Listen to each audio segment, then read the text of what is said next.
नमस्कार दोस्तों, Gurukul of politics पर आपका स्वागत है। मैं हूं आपका दोस्त धर्मेंद्र कंवारी और हमारे साथ मौजूद हैं हम सबके प्रिय डॉक्टर सतीश त्यागी जी। नमस्कार दोस्तों, राजनीति की बातें तो हम अक्सर करते हैं, लेकिन राजनीति जिस समाज में होती है उस समाज के बारे में बातें करना भी हमारा नैतिक दायित्व बनता है।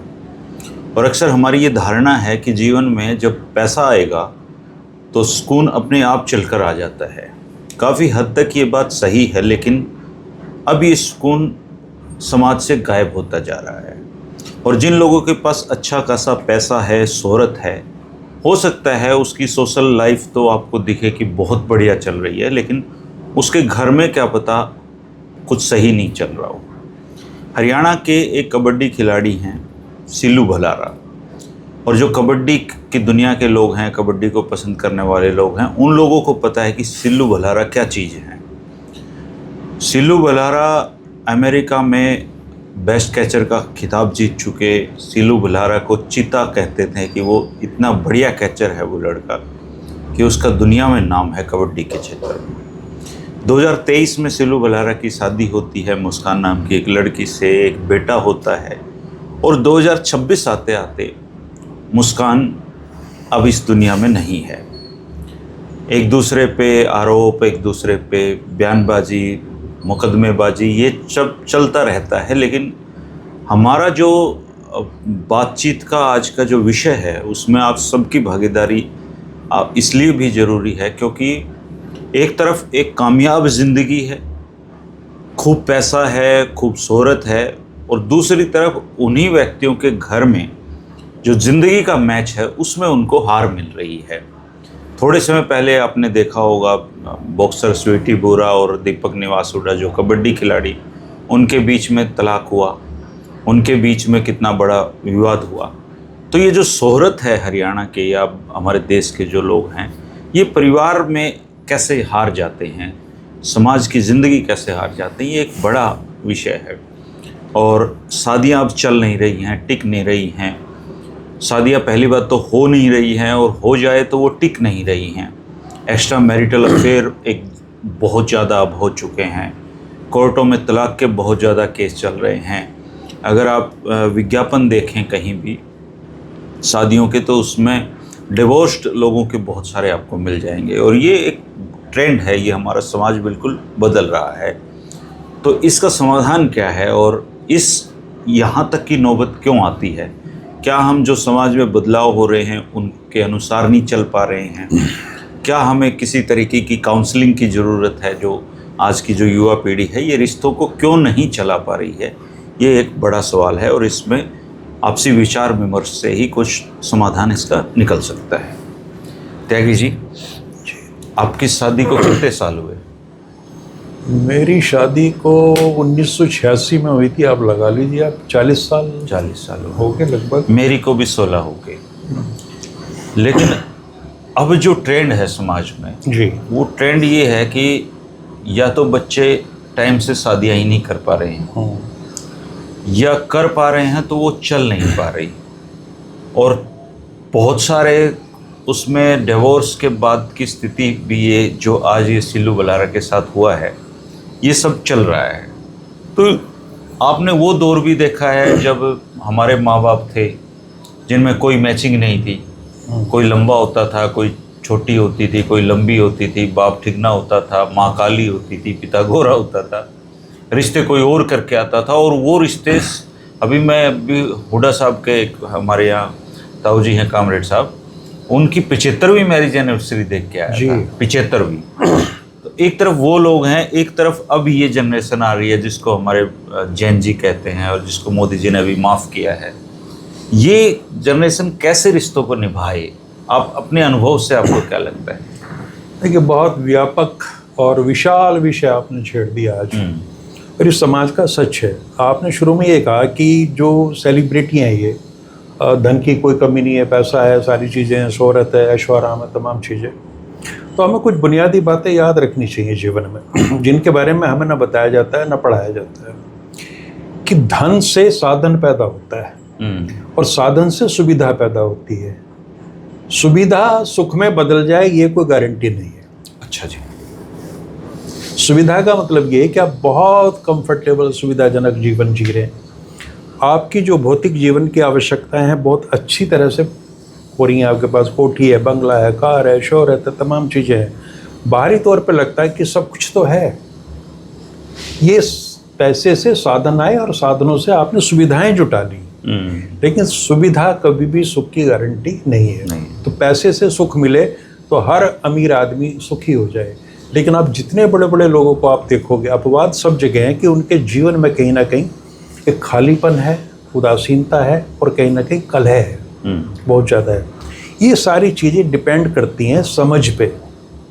हमारी भारतीय संस्कृति में शादी का मतलब बताया गया था कि 7 जन्मों का बंधन। तो हमारे या हमसे पहले वाले दौर में ये पता था कि विवाह होना है, उसके बाद सारी वोकेबलरी शब्दावली बंद है, विवाह अंतिम सच है, ये टूट भी जाएगा इसकी कल्पना नहीं थी, था ही नहीं। इसीलिए बहुत लोग ये कहते हैं, आपने देखा हो सोशल मीडिया पे, कि हिंदी में तलाक का कोई पर्यायवाची शब्द नहीं है, विवाह विच्छेद है। तो हमने जो यात्रा की है, विवाह नामक संस्थान है हमारी, वो बड़ी अजीबोगरीब है। आप देखेंगे कि एक जमाने में पॉलीगैमी और पॉली एंड्री थी, बहुपत्नी प्रथा, बहुपति प्रथा, तो तत्कालीन समाज ने अपनी व्यवस्थाएं की हुई थी हर तरह की। लेकिन अब जो दौर आया है, ये ग्लोबलाइजेशन का दौर है। मैंने कई बार कहा कि आज की पीढ़ी केवल भारत को नहीं देखती, अपने समाज को नहीं देखती, वो सारी दुनिया को देख रही है और वहाँ से उन पे बहुत सारा प्रभाव पड़ रहा है। तो पहले हम जब अब से 20-30 पहले कहते थे कि वे अंग्रेजियत हावी हो रही है, पश्चिम का प्रभाव है, तब तक हमने देखा नहीं था पश्चिम का प्रभाव है क्या, लेकिन अब तो हम उसे साक्षात देख रहे हैं। दूसरी बड़ी, सबसे बड़ी जो दुखद बात है कि हमारे यहाँ संयुक्त परिवार, ज्वाइंट फैमिली सिस्टम ध्वस्त हो गया। आपने देखा होगा बजाज चेतक स्कूटर आया था, सारा परिवार उस पर समाहित हो जाता था, मियाँ बीवी और बच्चे लटक गए। एक 60 के दशक में एक नारा लगा था परिवार नियोजन का, हम दो हमारे दो, है ना। फिर चलने लगा हम दोनों एक हमारा एक। तो ये जो प्रभाव आ रहे हैं ना इस तरीके के, हम दोनों, हम दो और हमारे, आपने ये कह दिया कि हमारी दुनिया में सिर्फ हम दो ही हैं। तो इससे क्या होता है कि आदमी आत्म केंद्रित होता चला जाता है, वो ये मान के चलता है परिवार के अन्य सदस्यों के प्रति मेरा कोई दायित्व है नहीं, जबकि वो इतनी अच्छी व्यवस्था थी। हो सकता है उसमें खामियां और शायद आज के दौर में वो ज़्यादा चल भी नहीं पाती, लेकिन हमने ज्वाइंट फैमिली सिस्टम को वक्त के अनुसार बदला नहीं। हमें ऐसी व्यवस्थाएं करनी चाहिए थी कि हम ज्वाइंट रहते हुए भी अपनी एक सेपरेट आइडेंटिटी रखते, एक हमें व्यक्तिगत स्तर पर जो पर्सनल स्पेस चाहिए वो हम लोगों को मिल पाता। तो अभी हमारा ये चक्कर, अगर हम ऐसे चलते तो हो सकता है 50-60 साल और चल जाता, 100 साल चल जाता है। लेकिन ये हवाएं जो आ रही हैं पश्चिम से, इनको आप रोक नहीं सकते। आज की जो जनरेशन है, मैं अपनी से तुलना करते हुए कह रहा हूँ कि एक तो इनमें धैर्य शक्ति, सहन शक्ति ये है नहीं, आक्रोश, गुस्सा बहुत ज़्यादा है, चीज़ों को जाके गहराई में समझते नहीं। मैंने शायद 1-2 दिन पहले आपसे चर्चा में बताया था कि सुखी परिवार का आधार ये बताया गया है कि उस परिवार में एक कहानी मैंने आपको बताई थी कि सास ने अपनी बहू को चाबी दी और चाबी देते हुए कहा कि बहू ये चाबियाँ तेरे हवाले हैं। तो बहू बहुत खुश हो गई कि सारी व्यवस्था मेरे अंतर्गत आ गई, पर उसने कहा मेरी एक शर्त है। बोली शर्त क्या है? शर्त यह है कि हमारे घर का ये नियम है कि हम 24 घंटे में कोई भी घटना हो जाए, कोई हादसा हो जाए, कोई ऐसा दुर्घटना हो जाए, तो हम 24 घंटे बाद रिएक्ट करते हैं।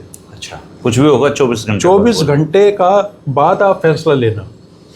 जैसे अगर घर की नौकरानी ने भी कोई चीज़ बहुत बहुमूल्य है वो तोड़ दी, तो आपने इंस्टेंट रिएक्शन नहीं देनी, ये फैसला नहीं लेना कि कल से तू मेरे घर काम करने नहीं आएगी। 24 घंटे बाद निर्णय लेना कि मैंने करना क्या है। और 24 घंटे में चीज़ें बहुत हद तक सामान्य हो जाती हैं। और कई बार ये लगता है जिसने गलती की सजा जिसे दी जा रही है बल्कि दूसरे व्यक्ति की गलती है। तो ये जो अंतराल है ना निर्णय लेने का, ये बहुत ही कम हो गया। हमारे इंस्टेंट कॉपी, हर चीज़ इंस्टेंट है, एकदम डिसीजन लेते हैं। और मैंने आपसे ये भी बताया था कि मेरे पिताजी कहा करते थे, बेटा समस्या को ना सींग से मत पकड़ो, खुद से पकड़ो। हाँ, तो एक अंदर ये अंतर्निहित ज्ञान था, ये पढ़ाई में नहीं था कहीं भी, सिलेबस में नहीं है। अब सोशियोलॉजी पढ़ेंगे या साइकोलॉजी पढ़ेंगे उसमें ये चीज़ें थोड़ी हैं, लेकिन ये परंपरागत रूप से ऊपर से चली हुई आ रही थी। हमारी ज्वाइंट फैमिली में एक सिस्टम था, अनकहा अलिखित, कि अगर पोता परेशान है तो बाप से नहीं कहेगा, जाके अपने चाचा ताऊ से कहेगा या दादा से कह देगा, है ना। और बाप भी कोई बात करेगा अपने बाप के खिलाफ, अपने पिता के खिलाफ, वो कोई बात ऐसी है तो वो अपने बड़े भाई से बात करेगा। तो ये वेंटिलेशन के और जो कैथारसिस के द्वार थे, ये सारे हमने बंद कर दिए। हम पर्सनल स्पेस, मेरी आज़ादी, इतना ज़्यादा आत्म केंद्रित होते चले जा रहे हैं कि उस चक्कर में हम जो हमारा जीवन साथी है वो भी हमारा नहीं रहा। उसको भी एक पर्सनल स्पेस चाहिए और उसको भी चाहिए। तो जब आप दे नहीं पाएंगे और एक समझ आपके अंदर विकसित हुई नहीं किसी भी तरीके की, हालांकि अब जो है लड़के लड़कियां एक दूसरे को देख के और थोड़ा टाइम भी लेते हैं, बातचीत भी करते हैं, लेकिन मेरी समझ ये है कि जिस समय वो एक दूसरे से बातचीत कर रहे होते हैं शादी से 4-6 महीने पहले, या मिलना मिलाना भी उनका होता है, उसमें दोनों अपना जो सबसे बेहतर रूप है वो दिखाते उसे एग्जिबिट करते हैं, उसको दिखाते हैं। उसमें ये नहीं पूछते कि तेरे अंदर कमियां क्या है, वो बेस्ट ही बेस्ट शो करते हैं उसमें। और बाद में जब ये पोल पट्टी खुलती है आके कि आपने उस वक्त में तो ये कह दिया कोर्टशिप में कि मैं तो बहुत ही शांत हूँ और मेरे लिए परिवार बहुत महत्वपूर्ण है ना। उसने भी कह दिया नहीं मेरे लिए भी परिवार बहुत महत्वपूर्ण है, हमारे भी संस्कार ऐसे हैं और दोनों परिवार जो है वो साथ रहेंगे सारी चीज़ें। अब होगी शादी, अब फिल्म स्टार्ट, तो अब चीज़ें शुरू होंगी। तो अब वो जो आपने बड़ा शहर स्वीकार किया था उसमें पीढ़ी के अंतराल के झगड़े शुरू होंगे। वहाँ एक सास है, सास बहू के झगड़े भारत में तो हर घर में बंद क्यों नहीं हो रहे सर? नहीं, हमने ये मान के चला कि सास बहू के झगड़े नेचुरल हैं, ये तो होते ही है, हमने इसे बुरा नहीं माना। पर पहले लोग ऐसे नहीं किया करते, अब तो मतलब वही ना, अब तकाजा है। अब वो जो सास हैं या तो वो बहू के अकॉर्डिंग अपने आप को थोड़ा बदलाव ले आए, अब वो उनकी अपेक्षाएं कुछ हो रहे हैं, मसलन कि उनको सुबह जल्दी उठने की आदत है, वो बिना नहाए धोए रसोई में नहीं जाती, और इस पीढ़ी को सुबह जल्दी उठने की आदत नहीं। उन्हें कुछ और खाने के उनके टेस्ट हैं, उनके खाने में जो है ज़्यादा मिर्च मसाले नहीं होते, वो बाजार की चीज़ें नहीं खाते, वो सास हो या ससुर हो किस तरह का।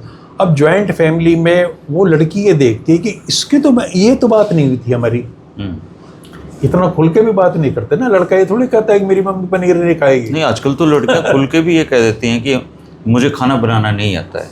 चलो ये भी अच्छी बात है, लेकिन बाद में उससे ये अपेक्षा हो जाती है कि बनाए, और सुविधा संपन्न आदमी जो है ये कर भी लेगा। तो मेरे कहने का आशय है कि ससुराल में जब आप आते हो तो आपका अपने पत्नी के अलावा, अगर जो पति के अलावा जो संवाद है वो सबसे ज़्यादा अपनी सास से होता है। ननद जो है वो टेम्परेरी है, या तो शादी हो चुकी है उनकी या वो हो जाएंगी देर सवेर। ये कहीं बैक ऑफ माइंड हमारे ये रहता है, वो लड़की ये सोचने लगती है कि भाई ये स्थिति है ना। और ससुर का आमतौर पर कोई घरों में कोई हस्तक्षेप उस तरह का होता नहीं लेकिन उसे ये लगने लगता है कि तेरी जो एक तो जिस परिवार से निकल के आई है वहाँ पे भी बंधन थे सारे किस्म के, और स्वच्छंदता नहीं थी, स्वतंत्रता होते भी स्वच्छंदता नहीं थी। और वहाँ वो ये सोचती है कि मैंने अपने जीवन के 25 साल 20 साल या 28, आज तो लेट मैरिजेज हो रही, 30 साल एक अजीब से माहौल में गुजारे जहाँ मेरे विकसित होने का या मेरे लिए कोई मतलब था नहीं, माहौल नहीं था। और अब चूंकि मुझे एक व्यक्ति ऐसा मिला है जो साधन संपन्न है, तो मेरी सारी ख्वाहिशें वो पूरी करेगा। तो इसमें कई तरह के प्रेशर्स जो हैं वो, अच्छा फिर लड़का ये महसूस करता है कि भाई ये तो कुछ अलग तरह की चीज़ें जा रही। अब इसमें होना ये चाहिए कि उस दौर में जो भी दोनों समझदार हों तो बहुत अच्छा है, और नहीं तो अगर एक समझदार है तो पहल करके इन चीज़ों को सुलझाना शुरू करें, है ना। और अगर चीज़ें नहीं सुलझ रही तो उसका दूसरा रास्ता ये है कि भाई आप अलग हो जाओ, अलग आपस में मत हो। अगर आपकी आर्थिक स्थिति आपको अलाउ कर रही है तो आप दूसरा मकान लेके वहाँ रह लें। तो इन झगड़ों से ये चीज़ें बेहतर है लेकिन वो अंडरस्टैंडिंग है ही नहीं। ऐसा लगता है कि देखिए इसमें अब अगर हम कहेंगे कि महिलाओं का सारा दोष है तो वो फिर पितृसत्तात्मक व्यवस्था हमारे सिर पर अड़ जाएगी। लेकिन हमारी परवरिश में सारी जिम्मेवारी गृहिणी की है, लड़की की है। अब गलत है सही है, मैं इस बहस में नहीं जा रहा। नहीं जी, अब तो ज्यादातर घर जोमेटो चला रहे तमाम हैं। अपेक्षाएं हैं। अब जोमेटो से घर चल रहे हैं सर। हाँ, नहीं चलेंगे, इसको हम रोक भी नहीं सकते। और ये कोई इतनी बुरी चीज भी नहीं। देखो अगर पति पत्नी दोनों काम पे जा रहे हैं, काम वर्किंग पे नहीं, अब शाम को अब कभी अब तो खाते नहीं बाहर पे। अब कहीं भी देखना शहर में जितने भी फूड कार्ट है या रेस्टोरेंट है भरे रहते हैं सर। अब लोग बाहर ज्यादा खाना खाते हैं। हाँ, लेकिन इस सब के बावजूद भी ऐसे बहुत परिवार मिल जाएंगे आपको जहाँ सुख शांति है। है जी। तो उसकी कमी किस बात की है? कमी है अंडरस्टैंडिंग की, समझ नहीं है। और एक हमारे यहाँ क्या होता है कि एक जैसे नौकरी में आप जाते हैं ना, एक प्रोबेशन पीरियड होता है 6 महीने साल भर का। हमारे यहाँ वो नहीं है। अगर हम ये तय कर लें कि शुरू के 6 महीने में साल भर में जो भी गलतियाँ होंगी वो उनको गलतियाँ ना माना जाए, वो छोटी भूल चूक हो रही हैं और उसको गंभीर इशू ना बनाया जाए, और 1 साल के बाद हम फिर से आकलन करें सारी चीज़ों का, तो उसमें लगता है कि बहुत सारी चीज़ें सामान्य हो जाएंगी, ठीक हो जाएंगी। तो ये सेलिब्रिटी होना, चूँकि अब ये सेलिब्रिटी हैं तो सारी चर्चाएं हो जाती हैं, पूरे मीडिया में आ गई इस तरह की चीज़ें, और फिर लोग इससे डरने लगे इन चीज़ों से। मैंने तो आजकल ऐसे विज्ञापन आपको मिल जाएंगे जिसमें लड़की शादी से पहले ये शर्त रख दी थी कि मैं आपके पेरेंट्स के साथ नहीं रहूँगी। होता है ऐसे। विज्ञापनों में हमने देखा है कि ऐसा दूल्हा चाहिए जिसके माता पिता साथ ना रहते हों। तो आप सोचिए, ये जो चीज़ अभी आपको यदा कदा देखने को मिलती है, ये बहुत बड़े प्रचलन बनने वाली आने वाले समय में। चूँकि हमें वही अपने लिए पर्सनल स्पेस चाहिए, आत्म केंद्रित व्यवस्था चाहिए। और ये सारी चीज़ें मैंने ये देखा है कि जब तक जो नवविवाहित है ना, उनके जब तक बच्चा नहीं होता ना, तब तक की प्रॉब्लम ज़्यादा है। उसके बाद में दृष्टिकोण बदल जाता है दोनों का। और वो जो एक पीरियड होता है बच्चे पालने का, वो चूंकि लड़की अकेले तो संभाल नहीं सकती, तो उसको फिर से ऐसा लगता है कि भाई मेरी मम्मी साथ होती या कोई बुजुर्ग साथ होता, उस तरह की चीज़ें। तो ये नीड बेस्ड भी है।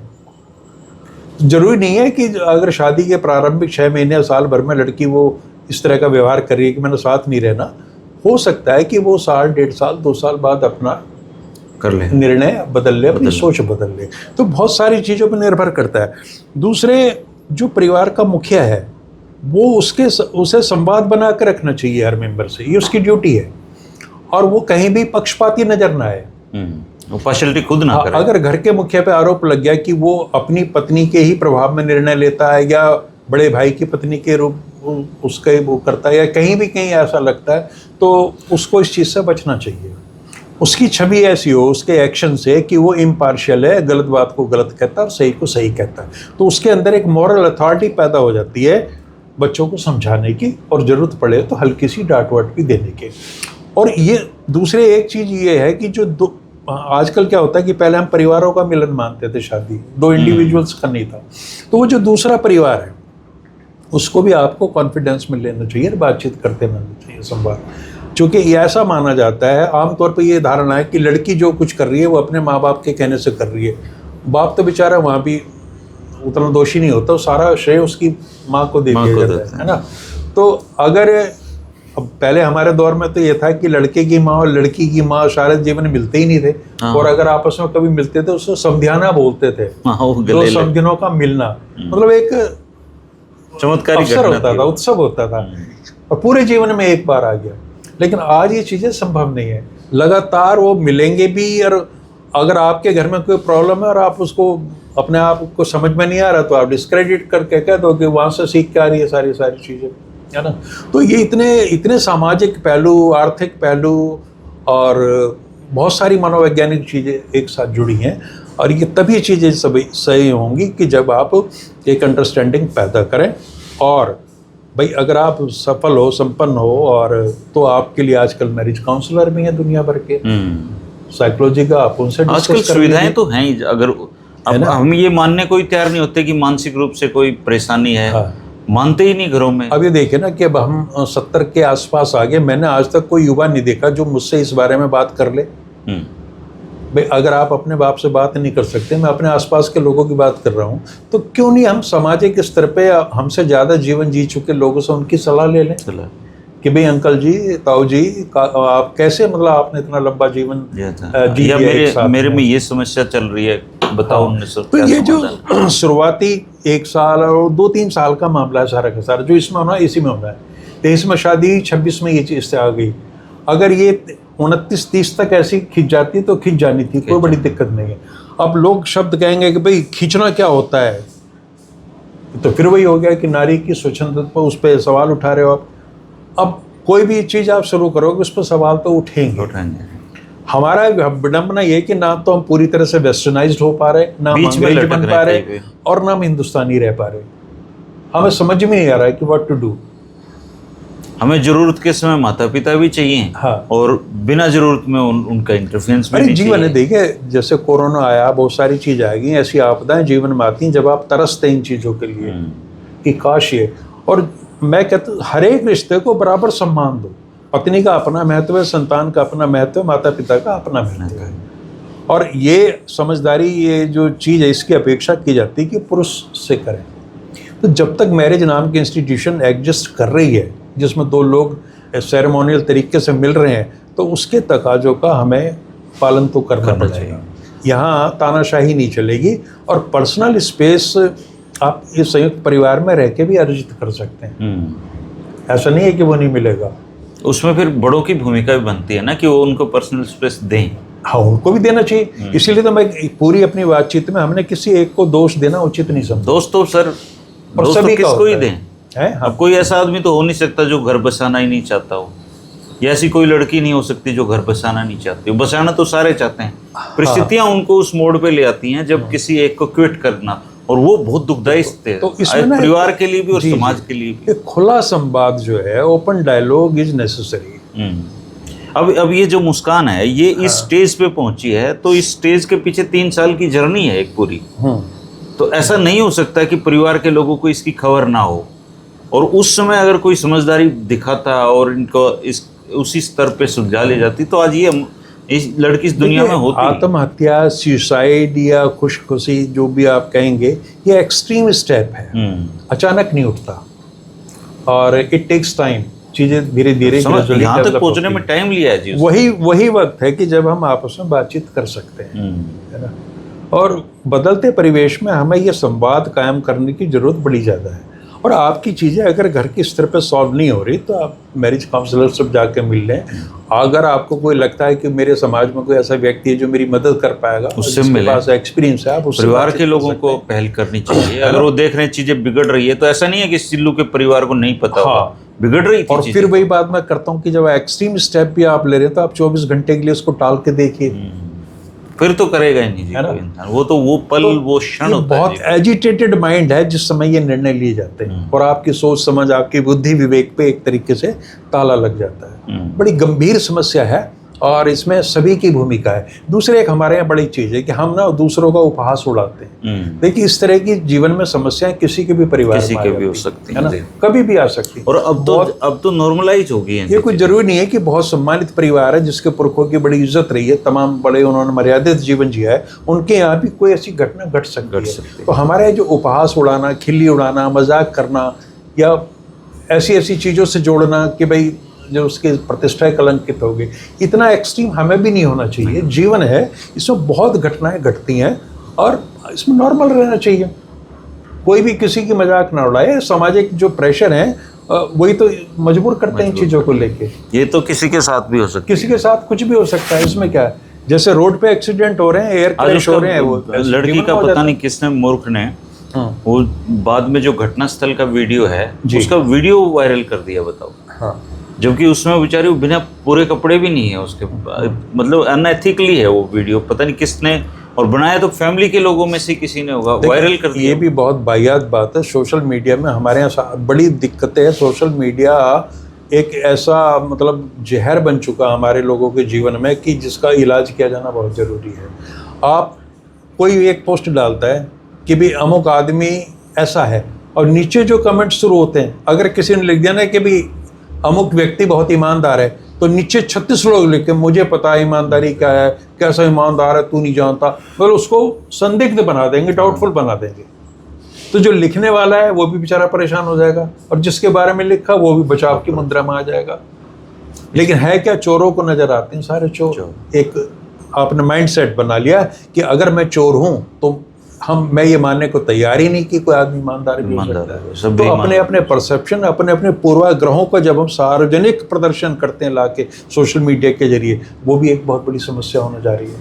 अब वो बेचारी लड़की, अब भगवान उसकी आत्मा को शांति दे, और जीवन चला गया उसका, और जो खिलाड़ी बचा है वो भी सामान्य तो नहीं रह पाएगा नहीं, वो लंबे समय तो तक। मुकदमा दर्ज हो गया है, बहुत इतना जल्दी निपटेगा भी नहीं सारी चीजें ना। हाँ, समय लगेगा उसमें तो मैं तो ये कहूँगा कि और वो जो बेटा है जिससे उसकी माँ चली गई, उसका तो फिर इस देश में अब वो दौर तो चला गया, लेकिन सौभाग्य से हमारे पास नरेंद्र मोदी जी के रूप में एक प्रधानमंत्री हैं जिनकी बात देश मानता है। तो अगर वो मन की बात में इस इशू को उठा लें, हाँ, है ना, जैसे बच्चों के बारे में उन्होंने बात करना है कि गुमराह हो गए हैं और वगैरह वगैरह, तो ये जो उनके जीवन का अब जो चरण शुरू हुआ है, सलाह देने का, एक मोटिवेशन। सर खुद का ही नहीं संभला, वो दूसरे का क्या संभालेंगे। वो तो उनका तो कम से कम पारिवारिक मामलों में नहीं, मेरा गंभीर मकसद विषय ये है, था मैं उन पे चर्चा नहीं करना कि चाहता। देखिए धार्मिक लोग, लेकिन आप ये बताइए कि वो अपना बसा पाए क्या? तो ज्ञान भी वो ही देगा सर जिसने वो खुद का बसा रखो। आप कहते हो अच्छे लगो, कोई और कहता, लाल कृष्ण आडवाणी ये बात कहते हो अच्छे लगेंगे, वो कहेगा अच्छे लगेंगे सर। वो तो उस समय प्लान कर दिया जब कोई करता ही नहीं था सर। चलिए फिर भी एक बार प्रयास कर लें, मन की बात में कह लें, शायद अगर उनके जो समर्थक वही मान लेंगे तो भी चेंज आ जाएगा। उनके समर्थक सबसे पहले। लेकिन दोस्तों, जो सिल्लू बलारा और मुस्कान की कहानी है, वो कहानी किसी भी घर की कहानी हो सकती है, और उस कहानी में हम एक किरदार हो सकते हैं। अगर हमें लगता है ज़िंदगी में चीज़ें ठीक नहीं चल रही हैं, तो उनको ठीक करने के लिए किसी अच्छे काउंसलर के पास जाया जा सकता है, अच्छे मनोवैज्ञानिक के पास जाया जा सकता है, अपने माँ बाप की सलाह ली जा सकती है, पार्टनर के माँ बाप की सलाह ली जा सकती है, अड़ोस पड़ोस में त्यागी जी जैसा कोई सुलझा हुआ व्यक्ति हो, चाचा ताऊ हो, मामा फूफा हो, उससे भी सलाह ली जा सकती है। और सबसे अच्छी बात, मिल बैठकर समाधान निकाला जा सकता है। तो इसको अब एक्सेप्शनल, ये सोसाइटी का सच बन चुका है कि अब रिश्ते कम होते हैं, रिश्ते होते हैं तो वो कम चलते हैं। ये इस पूरे, जिस सोसाइटी में 7 जन्मों के रिश्ते होते थे, अब वो रिश्ते 7 महीने नहीं चल पाते हैं। ये इस सोसाइटी का सच बन चुका है। और अगर एक दूसरे का साथ बिल्कुल पसंद नहीं है तमाम कोशिशों के बावजूद, तो अलग होना एक बेहतर विकल्प है, और समाज को ऐसे लोगों का मजाक नहीं बनाना चाहिए। मेरी नज़र में तो यही है। आप इस बारे में क्या कहेंगे, ज़रूर अपनी राय रखना दोस्तों, कि कैसे हम ये जो समाज नाम की संस्था है, जो विवाह के ऊपर आधारित है, आपसी विश्वास के ऊपर आधारित है, इसको हम कैसे बचाएं।